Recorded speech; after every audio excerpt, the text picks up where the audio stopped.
لو أنزلنا هذا القرآن على جبل لرأيته خاشعا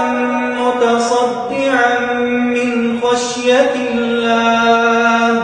وتلك الأمثال نضربها للناس لعلهم يتفكرون هو الله الذي لا إله إلا هو عالم الغيب والشهادة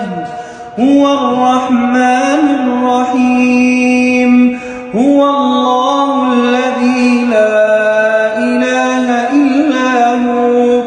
الملك القدوس السلام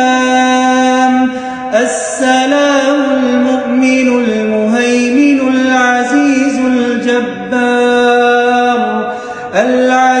الجبار المتكبر